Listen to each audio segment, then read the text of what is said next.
Bem-vindo, meus brilhantes. Meu microfone tá aqui, hein, ó. Como é que vocês estão, meus amores? Estão gostando desse estudo? Olha só, é muito importante que você acompanhe desde o primeiro vídeo. Se você chegou agora no nosso canal e tá aqui caindo nesse vídeo, volte lá na parte 1 e faça toda a sequência, tá? Ai, Jean, vai demorar muito. Gente, é comprometimento. É um livro longo, é um livro de estudo que demanda de nós a dedicação, empenho e compromisso, né? A busca pelo conhecimento tem dessas. Então, precisa ralar, precisa se comprometer. Então, se você quer fazer este estudo, eu convido você a voltar lá do primeiro episódio, ou até se você já esqueceu algumas coisas, retome lá, porque toda a sequência desse estudo ele está conectado com a parte primeira. Então, para você poder entender do que a gente está falando aqui, é necessário que você busque se conectar lá no primeiro vídeo, tá bom? Então vamos lá, pedindo a bênção e a proteção de Deus, os guias e mentores que ancoram esse trabalho, para que possamos ter clareza, discernimento e sabedoria diante das informações que nos serão colocadas aqui. Gratidão, gratidão, gratidão. Então vamos lá, eu vou deixar um micro aqui, ó, que fica bem pertinho da minha boquinha. Ai, meu Deus, desmarquei a... Bom, tá aqui. Liguei mais uma luz, porque eu vi que tava um pouco escura, né? Então a gente vai melhorando sempre, né, gente? A gente vai melhorando e a coisa vai melhorando.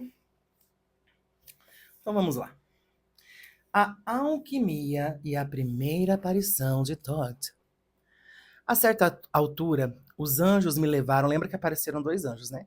A certa altura, os anjos me levaram até um canadense que era alquimista e que, entre outras coisas, estava realmente convertendo o mercúrio em ouro, embora também possa ser feito a partir do chumbo, mas é difícil. Estudei alquimia durante 2 anos com ele e observei esse processo com os meus próprios olhos. Gente, isso acontece mesmo, tô passado. Ele tinha uma esfera de vidro de quase meio metro de diâmetro e cheia com líquido, no qual boiavam algumas bolhas de mercúrio. Essas bolhas passavam por uma série de mudanças de cores fluorescentes, subiam para o topo e se transformavam em bolinhas de ouro sólido. Depois mergulhavam para o fundo. Então, ele recolhia essas bolinhas de ouro para usar no seu trabalho espiritual. Ele possuía uma casinha de aparência bastante comum em Burnaby, na Colômbia Britânica, em uma rua também sem nenhum aspecto excepcional. Ao passar de carro pela rua, a casa dele não se distinguia de nenhuma das outras, mas embaixo da casa escondia-se o laboratório.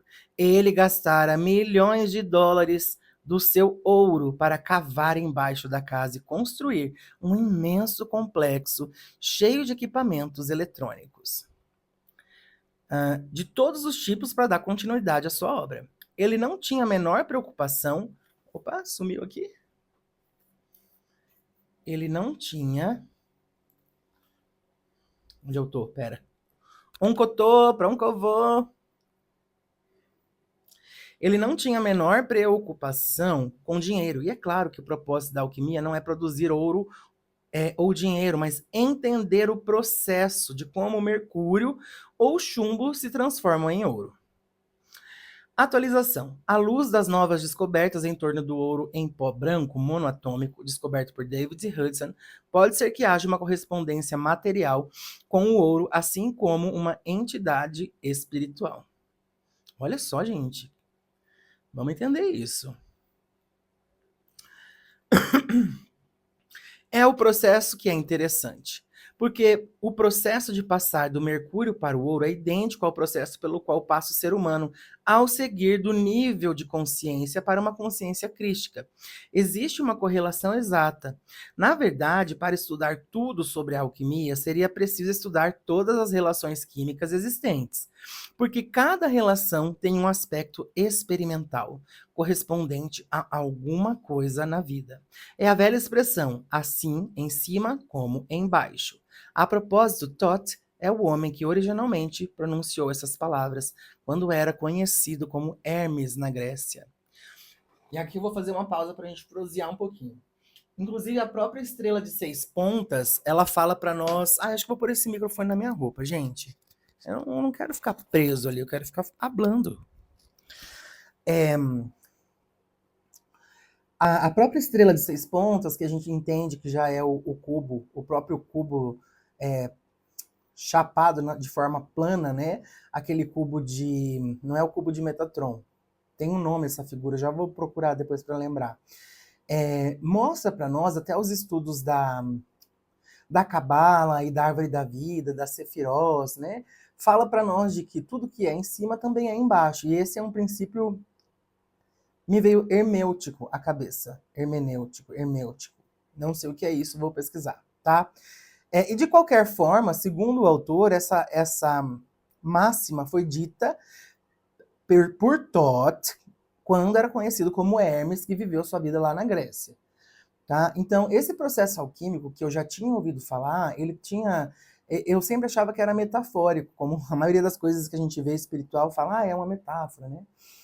O dilúvio foi uma metáfora. Adão e Eva foi uma metáfora. Será? Será que foi? Será? Não sei. Algumas coisas eu desconfio, outras eu acho que sei, e outras eu devo acreditar totalmente equivocado, né? Que a gente tem essa ideia que a gente entende as coisas, né? Mas esse processo alquímico do mercúrio para ouro eu sempre entendi como se fosse uma coisa metafórica que falasse sobre a transformação moral do homem. A ascensão consciencial, quando eu saio do baixo para o alto e começo a compreender e ampliar o meu campo de consciência, num nível de compreensão da vida e das coisas maior. Mas aqui, segundo o autor que acompanhou este processo de transformação de mercúrio em ouro, isso é real e isso é possível, dado o entendimento de como as moléculas se comportam. Eu não entendo nada de química nem de física, tá? Então, vamos continuar lendo e a gente pode até pesquisar outras fontes para ver o que a ciência tradicional traz sobre isso, né? Provavelmente vão dizer que é impossível, como tudo aquilo que foge da lógica mecanicista e racional da nossa ciência de hoje. Vamos pro livro. Cadê? A certa altura, eu estava sentado em frente a esse mestre alquimista e fazíamos um determinado tipo de meditação de olhos abertos, em que prendíamos a respiração e respirávamos de determinada maneira. Ele estava sentado a mais ou menos 1 metro de mim e vínhamos fazendo essa meditação por talvez 1 hora ou 2, um bom período de tempo. Então, alguma coisa aconteceu. Alguma coisa que eu nunca tinha visto antes, jamais. Ele meio que ficou nebuloso e então desapareceu, bem diante dos meus olhos. Ele simplesmente sumiu. Nunca vou me esquecer disso. Eu fiquei ali sentado por um instante, sem saber o que fazer. Então, hesitantemente, estendi a mão e procurei apalpá-lo no lugar onde se encontrava antes. Não tinha ninguém ali. Pensei, uau, estava completamente atordoado. Calma. Pensei, uau, eu estava completamente atordoado. Aquilo me deu um branco, como diríamos na década de 60 e 70, sem nenhuma dúvida. Não sabia o que fazer, portanto, simplesmente continuei ali sentado. Então, pouco depois, uma pessoa diferente apareceu na minha frente, alguém completa e absolutamente diferente.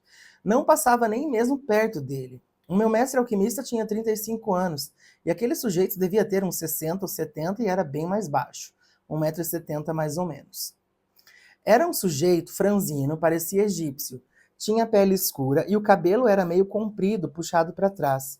Trazia um rosto bem barbeado, a não ser por uma barbicha espessa que crescia ali no queixo, com uns 15 centímetros de comprimento. E atada em 5 pontos. Estava vestido com uma vestimenta de algodão pardo simples, com mangas e calças compridas e permanecia sentado de pernas cruzadas me encarando. Depois que passou o choque inicial, fiquei olhando nos olhos dessa pessoa. Neles, vi algo que nunca vira antes, a não ser nos olhos dos bebês. Quando olho nos olhos de um bebê, você sabe como são calmos, pois não acontece nada, não há julgamentos, nada. Você simplesmente, mergulha naqueles olhos e eles mergulham nos seus. Bem, era assim ao olhar aquele homem. Só via aqueles grandes olhos de bebê naquele corpo assim, ao olhar para aquele... Só via aqueles grandes olhos de bebê naquele corpo velho. Não havia nada acontecendo com ele. Tive uma ligação instantânea com aquela pessoa, não havia barreiras. Ele tocou o meu coração como ninguém fizera antes. Gente, o que é isso? Ai, saravá. Que loucura!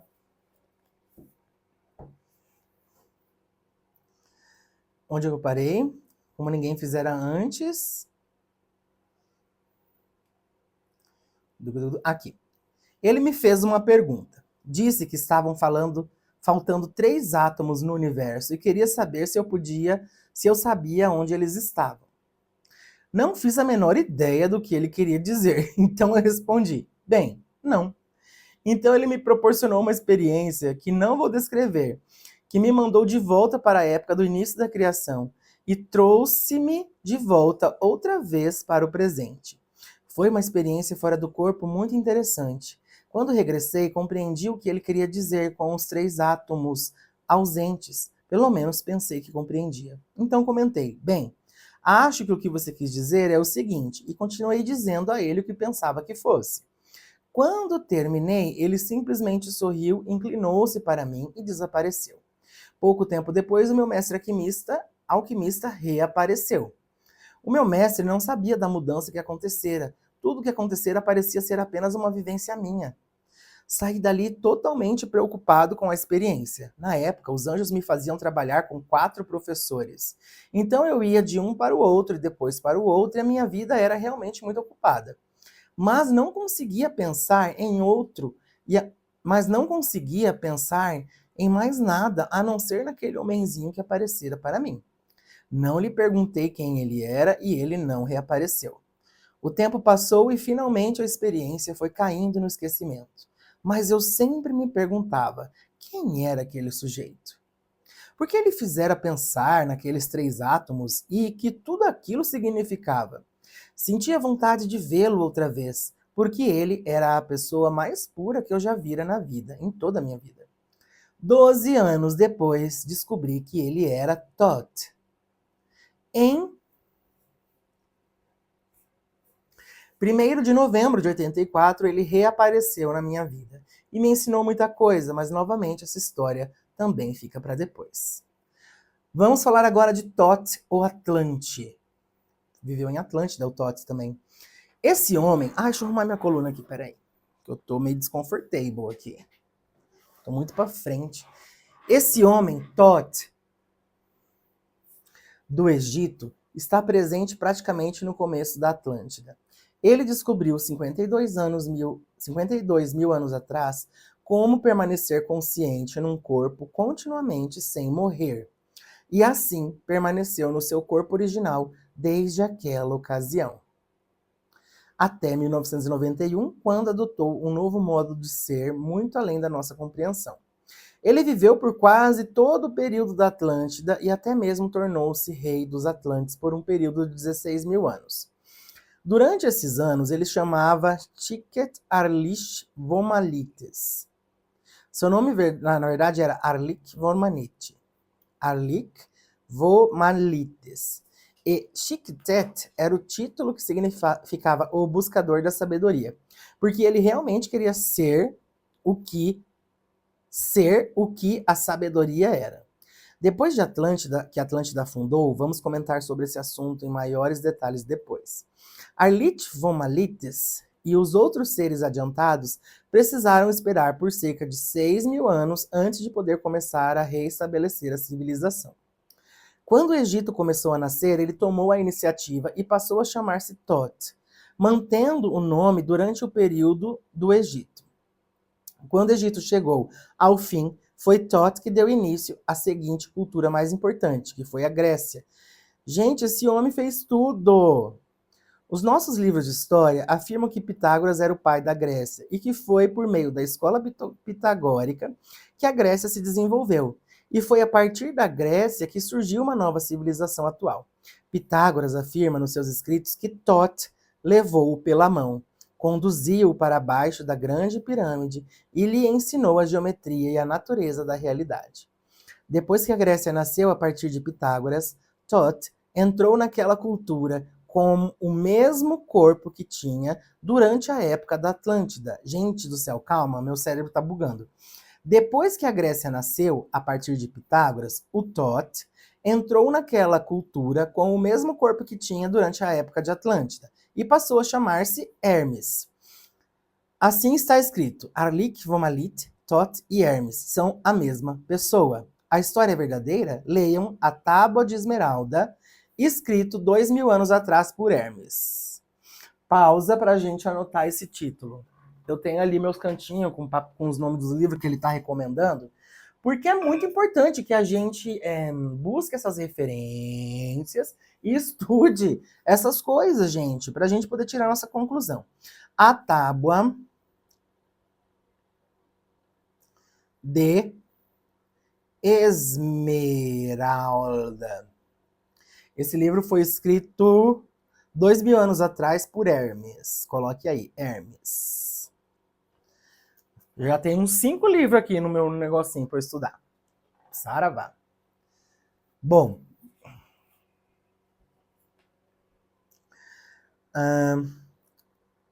Desde aquela época, ele teve muitos outros nomes, mas eu ainda o chamo de Thoth. Ele retornou à minha vida em 84 e trabalhou comigo simplesmente durante todos os dias até 91. Ele vinha e passava talvez 4 a 8 horas por dia ensinando-me sobre muitas coisas. É daí que vem esse grande conjunto de informações que eu estou apresentando a vocês, embora seja relacionado também com outras informações e tenha sido incrementado por muitos outros mestres. A história do mundo, em especial, foi contribuição dele. Veja, enquanto esteve no Egito, onde era chamado o escriba, ele tomava nota de tudo o que acontecia. Ele era a pessoa perfeita para isso, certo? Estava constantemente atento, pois como escriba simplesmente sentava-se e observava a vida passar. Era uma boa testemunha imparcial, uma vez que essa era uma parte importante da sua compreensão da sabedoria. Raramente falava ou agia, a não ser quando sabia que era em sentido divino. Finalmente, Thoth descobriu como deixar a Terra. Iria a outro planeta onde houvesse vida e simplesmente se sentaria lá e observaria.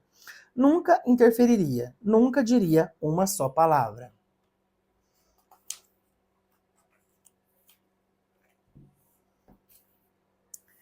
Permaneceria em silêncio absoluto e simplesmente observaria só para ver como eles viviam a vida, para obter sabedoria, para compreender, por talvez 100 de anos em cada planeta. Então iria para outro lugar e observaria. No total, Thoth esteve fora da Terra por cerca de 2000 anos para estudar outras formas de vida. Mas ele se considera uma pessoa da Terra. É claro que todos viemos de algum lugar, em um determinado ponto do jogo da vida, porque a Terra não é assim tão velha. Ela tem apenas 5 bilhões de anos de idade e o espírito é eterno. Sempre foi e sempre será. Vocês sempre foram e sempre serão. O espírito não morre e qualquer outra interpretação é simplesmente uma ilusão. Mas Thoth se considera daqui porque foi aqui que ele deu o primeiro passo que o levou à imortalidade. Esta é a esposa de Thoth, Shesat, ilustração 1.14. Aqui. Muito que bem.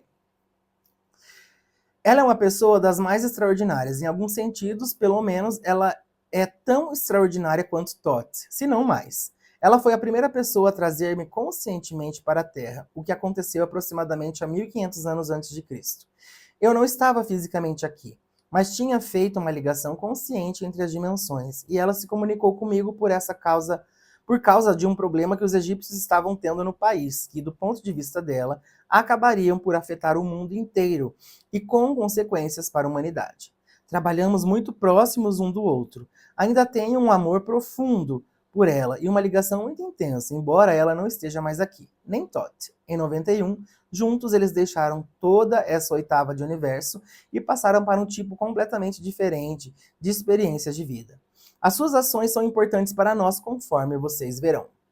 Em 84, Thoth voltou à minha vida 12 anos depois da minha primeira experiência com ele, enquanto meditava com meu mestre de alquimia. A primeira coisa que ele fez foi levar-me para uma iniciação no Egito. Ele me fez viajar por todo o Egito, realizar cerimônias e receber iniciações em determinados templos. Pediu-me para entrar em um determinado espaço embaixo da grande pirâmide, repetir frases longas no idioma original atlante e ingressar em um estado de consciência em que meu corpo tornou-se apenas luz. Contarei a história quando chegar o momento. Prometo.